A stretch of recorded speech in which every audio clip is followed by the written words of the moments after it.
নমস্কার বন্ধুরা, আজ বউয়ের জন্মদিন। আমি আগে থেকে লুকিয়ে কেক আর কিছু গিফট এনে রেখেছিলাম ওকে সারপ্রাইজ দেবো বলে। তাই জোর জবরদস্তি রাত 12টায় ঘুম থেকে উঠিয়ে কেক কাটার জন্য বসিয়ে দিয়েছিলাম ওকে। Happy birthday to you.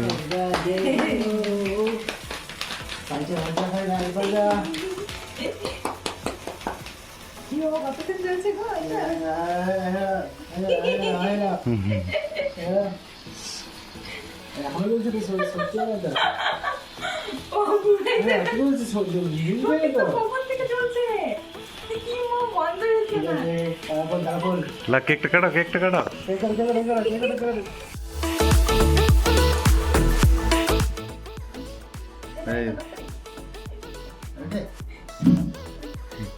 বাস হয়ে গেছে, ভিডিও করছি। কেক কাটার পর চলে এসেছে আমার ছোটোখাটো গিফট আনবক্সিং করার পালা।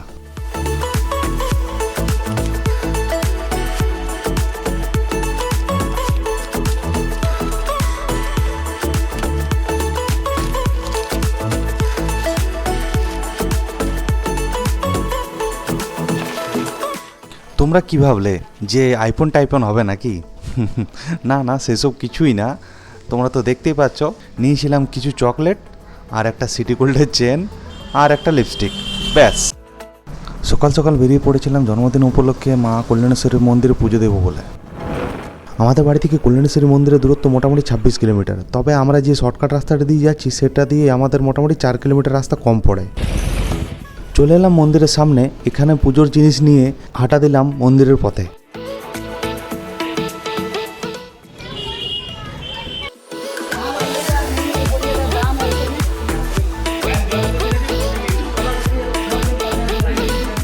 এটা হচ্ছে মন্দিরের বাইরের পরিসর, এটা দিয়ে ভেতরে ঢুকলেই মেন মন্দির।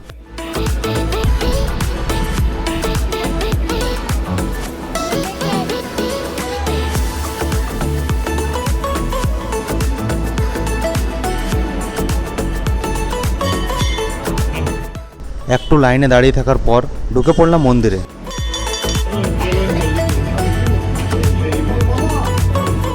মায়ের পুজো বেশ ভালোভাবেই হলো আমাদের।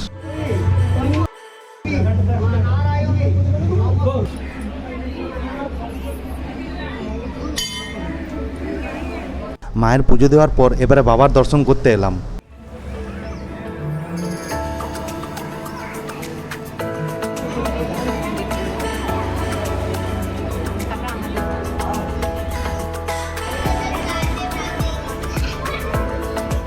পাশে আরেকটা শিবলিঙ্গও আছে এখানে। মেন মন্দির ছাড়িয়ে গিয়ে একটু ভেতরের দিকে গেলেই একটা খুব সুন্দর জায়গা দেখতে পাওয়া যায়। বাঁদিকে একটা মন্দির রয়েছে আর ডান দিকে একটা ছোট্ট নদী বয়ে চলেছে, একটা ছোট্ট মতো ঝর্ণাও দেখতে পাওয়া যায়। জায়গাটা এতটাই সুন্দর যে কিছুক্ষণ বসে থাকলে মনটা ফ্রেশ হয়ে যায়। আমরাও কিছুক্ষণ বসে এখানে টাইম কাটালাম, তারপর কিছু ফটো তুলে বেরিয়ে পড়লাম বাইরের দিকে। এবারে আমরা চললাম মাইথন ড্যাম। ওর জন্মদিনের এইসব ঘোরাঘুরি প্ল্যানিং কোনোটাই ও জানতো না, সবই আমি আগে থেকেই প্ল্যান করে রেখেছিলাম। মাইথন হচ্ছে ঘোরার জন্য বেস্ট অপশান, আর মা কল্যাণেশ্বরী মন্দির থেকে মাইথনের দূরত্ব মাত্র 2 থেকে 3 কিলোমিটার। তাই আগে থেকেই ভেবে নিয়েছিলাম আগে পুজো দেবো মায়ের মন্দিরে, তারপর ঘোরাঘুরি, তারপর খাওয়া দাওয়া। খাওয়া দাওয়াটা কোথায় করব সেটাও ও জানতো না, সেটাও ছিল সারপ্রাইজ। তাই তোমাদেরকেও আর জানালাম না, ভিডিওতে ঠিক দেখতে পাবে। তবে একটা কথা তোমাদের বলতে চাই, মাইথন ঘোরার জন্য বেস্ট টাইম হচ্ছে শীতকাল।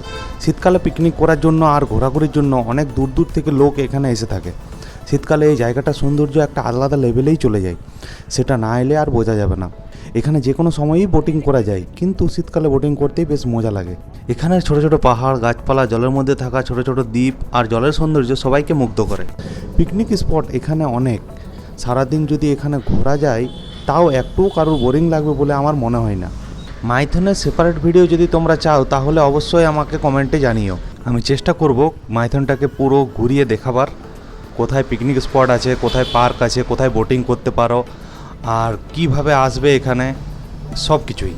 মাইথন কিন্তু পশ্চিম বর্ধমান, বিহার আর ঝাড়খণ্ড এই 3টি রাজ্যের সঙ্গেই লাগোয়া। এই রাস্তা দিয়েই সোজা একটু এগিয়ে গেলেই সামনেই ঝাড়খণ্ড। অনেক রোদ গরমের কারণে আর বেশি না এগিয়ে গাড়ি ব্যাক করে নিলাম, দিয়ে ঢুকলাম একটা পার্কে। এখানে একটা পার্কও আছে, নাম মিলেনিয়াম পার্ক। এটা বেসিক্যালি বাচ্চাদের পার্ক। আমরা বুড়োরাও ওখানে কিছুক্ষণ বাচ্চামি করে সময় কাটিয়ে বেরিয়ে পড়লাম। আর একটা কথা, পার্ক থেকে একটু এগিয়ে গেলে একটা জায়গা আছে, সেখানে অনেক হরিণ সংরক্ষণ করা আছে, সেটা তোমরা দেখতে পাবে। আমরা ওই দিকটাতে যাইনি। পুজো দেওয়া আর ঘোরাঘুরি তো হয়ে গেল, এবারে বেঁচে রইল খাওয়া দাওয়ার পালা। তো সেটার জন্য আমরা চললাম আসানসোল। এবারে আমরা ধরলাম হাই রোড। এই রাস্তা ধরে গেলে কিছুক্ষণের মধ্যেই পৌঁছে যাব আসানসোল। আজকের পুজো দেওয়া আর ঘোরাঘুরি সবই ভালো ছিল, শুধু একটা জিনিস ছেড়ে, সময়টা যেহেতু ছিল গ্রীষ্মকাল, সেহেতু প্রচণ্ড গরম ছিল, তাই একটু অস্বস্তি তো হয়েছে বটে। হাই রোড থেকে জুবলি মোড় দিয়ে ডান দিকে কেটে সোজা এসে ভগৎ সিং মোড় দিয়ে আবার বাঁ দিকে কেটে এলাম বিএনআর। এরপর বিএনআর এর ব্রিজের ডাউনের দিকে নেমে এলাম হাজরা মোড়। এখান দিয়ে আবার ডান দিকে কেটে বিআর মুখার্জি নার্সিং হোমটা ক্রস করেই এলাম এখানে আমি বাঙালি রেস্টুরেন্ট। আগে হ্যাঁ বন্ধুরা, আজকের দুপুরের খাওয়া দাওয়া আমি এখানেই সারবো বলে আগে থেকে ঠিক করে রেখেছিলাম। এখানে স্টাফদের ব্যবহারও খুব ভালো। আমরা যেহেতু 1:30-2টোর সময় ঢুকেছিলাম, সেহেতু দেরি করেই ঢুকেছিলাম এখানে। গরমের মধ্যে বাইরে থেকে আসার কারণে আমরা এসেই কোনো খাবার অর্ডার করিনি। প্রথমে একটু ওয়াশরুমে গিয়ে ফ্রেশ ট্রেশ হয়ে একটু বসে কিছুক্ষণ পরে খাবার অর্ডার করেছিলাম। কিন্তু তাড়াতাড়ি অর্ডার নেওয়ার জন্য কোনো জোরাজোরি আমাদেরকে করা হয়নি। আমাদের মধ্যে কেউই এখানে আগে কোনো দিন আসেনি। অনলাইনে সব কিছু দেখে আর এখানে ফোন করে এখানে আসবো বলে প্ল্যানিং করি আমি। পুরো বাঙালিয়ানা সাজে রেস্টুরেন্টকে সাজানো হয়েছে, ভেতরে অ্যাম্বিয়েন্সটাও ছিল দারুণ। আমরা যেদিন আমি বাঙালি রেস্টুরেন্ট গিয়েছিলাম তার আগের দিন ছিল আমি বাঙালি রেস্টুরেন্টের 1 বছরের অ্যানিভার্সারি, সেই জন্য রেস্টুরেন্টটাকে বেলুন দিয়ে সাজানো হয়েছিল।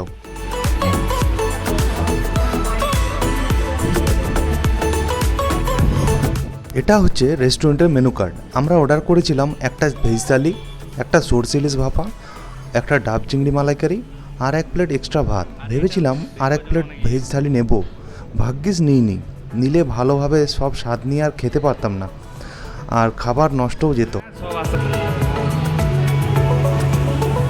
কিছুক্ষণ পরেই চলে এলো আমাদের টেবিলে খাবার। বেশ সাজিয়ে গুছিয়েই কাঁসার থালা বাসনে আমাদের খাবারটা সার্ভ করা হয়েছিল। ভেজ থালিতে ছিল ভাত, শাক, ঝুরি আলু ভাজা, শসা, নলেন গুড়ের পায়েস, টমেটোর চাটনি, সজনে ডাঁটা আর আলু দিয়ে পোস্ত, ফুলকপির রেজালা, সোনামুগ ডাল আর পাঁপড়। এটা হচ্ছে সরষে ইলিশ ভাপা, আর এটা হলো ডাব চিংড়ির মালাইকারি। নাও তাকাও, না তোমাকে একটু পায়েস খাইয়ে দিই। নাও আগরা, হ্যাপি বার্থডে। নাও খেতে শুরু করো এবারে। যতগুলো খাবার পদ অর্ডার করেছিলাম প্রত্যেকটারই স্বাদ ছিল অনন্য, প্রত্যেকটারই স্বাদ জিভে লেগেছিল। একেবারে ফাটাফাটি রান্না বলতে গেলে, কোনোটাই বেশি রিচ হয়নি, খেয়ে শরীরের কোনো অসুবিধাও হয়নি। তবে একটা জিনিসে আমি খুব ডিসঅ্যাপয়েন্টেড, ডাব চিংড়ির মালাইকারি যেটা নিয়েছিলাম সেটা নর্মাল চিংড়ির মালাইকারির মতোই লাগছিল, কোনো ডাব চিংড়ির মানে এক্সট্রা যে স্বাদ পাওয়া যায় সেটা পাইনি সত্যি বলতে। তবে সরষে ইলিশ ভাপাটা খুবই সুন্দর ছিল।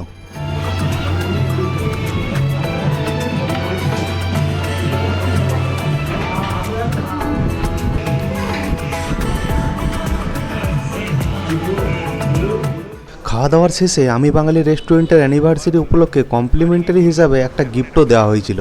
যেহেতু ওর জন্মদিনে পেয়েছিলাম, সেহেতু বার্থডে গিফট হিসাবে ধরলে ক্ষতি নেই, তাই না?